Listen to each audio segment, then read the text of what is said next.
Hi and welcome to another Filbol photography tutorial. This one was inspired by a tutorial I saw online today that I didn't think did a very good job, so I thought I'd kind of do my own. Here we go. So this one is about changing the faces in group photographs so that you get the face you want on the photograph that you like. I didn't have any good examples that I wanted to use, so I just sort of at random chose this group photo here that had a subject looking down. I thought this face would look better. I mean, in reality I would just use this photo, but I'm just using this as an example of how to do it. So if you consider this photo with the one face you don't like to be your base photograph, and this one with the one face you want to use to be your source photograph, then this is how you do it. You use the lasso tool. You might put a feather on the selection. 25 pixels might be good. It kind of depends on the number of pixels in your photograph. In this case, I need to select the whole head. Sometimes you can just select the face, but because her head is pointing down and it's orientated differently, I'll use the whole head. Once you've made that selection, you use Control-C to copy. You go to your other photo, Control-V pastes. You see how the feather created a sort of a nice smooth selection there. And then you use Control-T to transform and put it in the right place. In this case, I might have to do more work with rotation to try to get things lined up with this column behind her, like here. And in this particular case it's probably a poor example because her hair moves a little bit, but in reality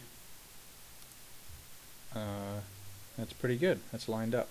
So with the feathering, that helps to sort of disguise edges and that kind of thing. In the shortest possible time, that's a tutorial. What I would do if things weren't lining up very well, though, just to sort of give you some hints, you can drop the opacity on the source layer so that when you're doing your transform you can line things up super accurately. To do things, you know, really nicely, what I would recommend would be to sort of to zoom in on that area of the photograph, and then when you're doing the transform and you're moving things around, you can do things much more finely to make sure that you get things nailed. Now in a situation where the face didn't really move but it was just an expression or blinking, that kind of thing, what you can do is use the transform tool with the opacity lower down to line up things like facial features, eyes, that kind of thing with the original. In this case though, the angle of the camera changed and her head angle changed, so I'm using the background features up here, these columns and the edges, as my sort of alignment tool in this case. And then when you've got the transform set, you can then turn the opacity back up again on that layer, and there you go. So I mean, I didn't really need to use this tool, this exercise for this photo, because I already had, you know, the photo was already good. But that is how you do it. Since you've got the face in a new layer, you can also apply adjustments to just the face that you've selected. So if, for example, your exposure levels had changed from one photo to the next after the subject moved a little bit, and maybe the camera metered the scene again and it metered slightly differently. So if you needed to bump exposure to match the scene, if things had changed slightly, you can look at EXIF data and make sure things get matched up. You can do that. And then also, if for some reason you selected too much and there's some sort of mismatch, you can use an eraser tool.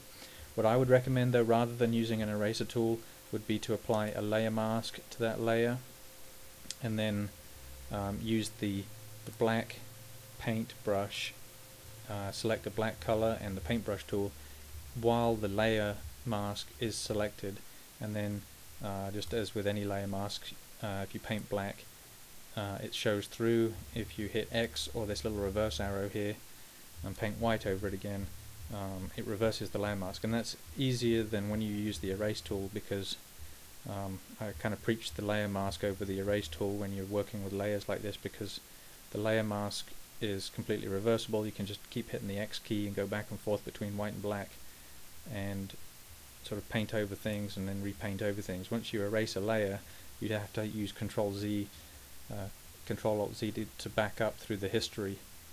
It's sort of a destructive method, whereas the layer mask, I can kind of keep tweaking lines and things. But that's layer masks. That's a separate topic altogether. The key thing here was my favorite tool for copying faces is the lasso tool with a feather.